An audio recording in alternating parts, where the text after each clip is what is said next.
Yes, ladies and gentlemen, what's going on? It's Egal Talks Football. We are back again with another video. Arsenal secured the top spot in the Champions League, 19 goal difference, 8 wins out of 8, and we are the first team to do this. I know it's only the second season, but of course, we are the first team to do it. We finished top of the league phase, and we will be facing teams between 15, 16, 17, and 18 in the current league phase. And we'll talk about that later. But before we go any further, let's talk about the game. Victor Gyokeres fired home the first goal after Kai Havertz slid him through for the first assist of the game. Kai Havertz is back, and he ran the show to start the game. Then what happened was Calafiori gave away a silly foul, led to a stupid penalty. And from there, it was the guest equalized. That was only our third goal conceded in the Champions League phase the whole season, and we were kind of sloppy. They scored from the penalty, and then immediately after that, Kai Havertz once again sets it up on a plate and you know what happens? Kai Havertz actually scored, if I'm not mistaken. 1 second, if I'm not mistaken, Kai Havertz actually scored, because I'm mixing up. There's 2 goals. Kai Havertz scored, and then we scored the third one from Martinelli getting the tap in from close range. But Kai Havertz was involved in everything. So the first goal, Gyokeres scored in the second minute. Kai Havertz slid him through. The second goal, Kai Havertz scored himself, and it was a beautiful finish, to be fair. He took it quite well, and Gyokeres clearing out the defender made it so much easier for Kai Havertz to take the time to take the extra touch and shoot and score. And then the third goal, it was the goal where Kai Havertz had the ball. He squared it to Gyokeres. Gyokeres had 2 chances where the ball got squared to him. One from Mazzucchelli, one from Gyokeres. This one was squared to him, but he couldn't even get the shot on target. It deflected onto Martinelli behind him, who ended up tapping it in, and Gyokeres actually ended up getting assists from that. But it was all Kai Havertz who helped set that up. I thought the team that we started out with were great. I thought we played great to start the game. And we're going to talk about second half and everything else, but I thought we started off the game very well. You look at the performances from certain individuals. If it wasn't for Calafiori's silly blunder, they wouldn't have scored in the first place. And then later on in the game, we conceded a sloppy goal at the end. I thought we should have scored more goals. If Jesus was onside, if Eze had his shooting boots on, if Nani Madueke had his shooting boots on, if Gyokeres had his shooting boots on, there was just chance after chance after chance that we were creating. We just couldn't finish our dinner. It's comical, the level of finishing that we have actually in this team. But overall, second half, less intense, less worry. It just seemed like we were managing the 90 minutes, trying to control the 90 minutes.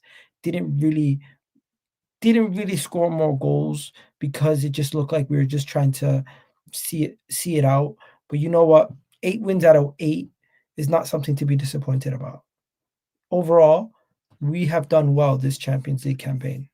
And the performances from individuals, I'm going to give you guys my player ratings in a second, but I want to keep this more about the actual Champions League. You got to give credit to where credit's due. We have done well this Champions League. 8 wins out of 8. We faced some tough teams. We faced Inter Milan. We faced Bayern. We faced Atletico Madrid, Atletico Bilbao.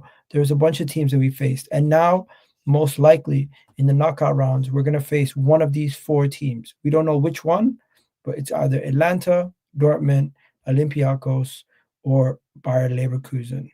That we're going to face one of those guys. And in the following round, we're going to face one of the winners of the knockout round here. It could be either Sporting or Man City on our side of the draw that we could end up playing if they go through, or it could be one of these 4. We don't know yet. We'll have to wait and see.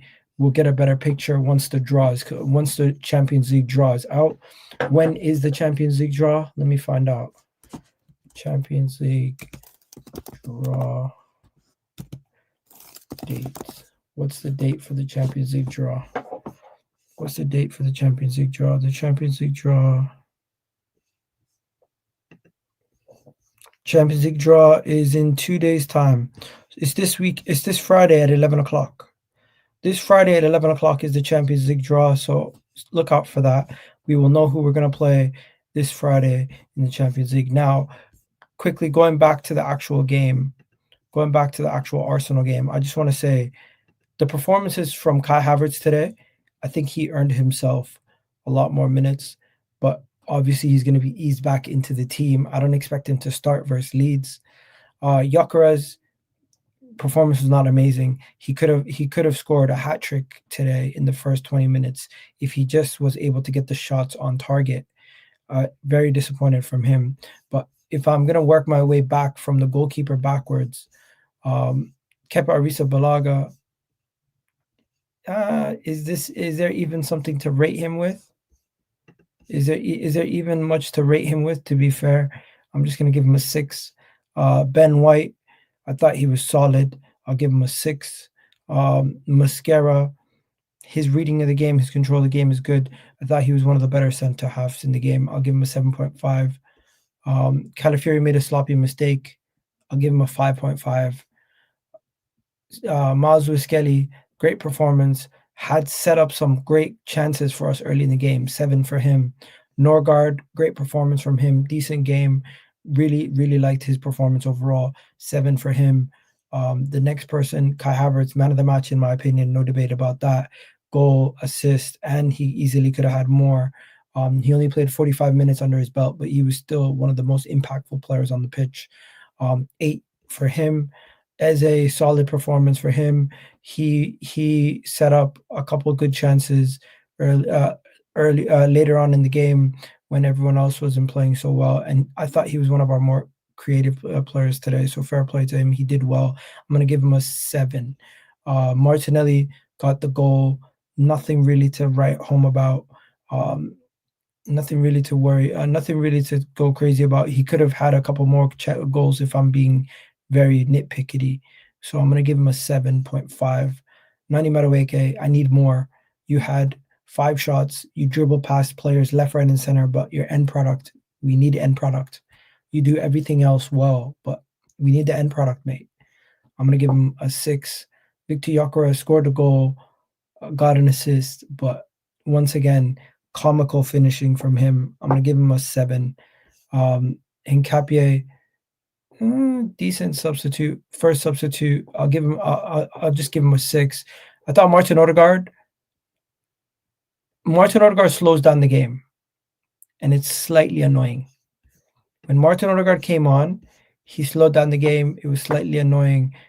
He gets a lot of touches. Look at this: 31 accurate passes, 34 passes total, and he had how many touches? 55 touches. So a lot of extra touches, a lot of pointless touches. I don't get me wrong, I like Martin Odegaard, but I need to see better performances from him. And it's also great to see we had some academy kids come on. Number 1, we had this gentleman, 17 years old. We had Ibrahim come on, who's 18 years old. Good to see Mikel Arteta giving some youngsters some chances. I'm not really going to give them any major ratings. They're young kids. Probably give them 6s around. The guy I'm going to judge is, of course, Gabriel Jesus. Gabriel Jesus had a goal ruled offside. He could have easily stayed onside, and he took his chance quite well. Overall, for him, 5.5, 6. He just came on. But overall performance for the team, Mikel Arteta gets a 7. Could have been better, but the main point was to not get any injuries. So it was a successful day. Nobody got injured. Nobody had any major issues. We won the game. We still seeded out. And we basically turned this Champions League game into a glorified friendly. While other teams around us had to play intense games. Man City had to win their game or else they wouldn't get top 8. Chelsea had to win their game or they wouldn't get top 8. Tottenham had to win their game or they wouldn't get top 8. Liverpool had to win their game or they possibly couldn't have gotten top 8. Real Madrid lost their game and they lost out the chance of getting top 8.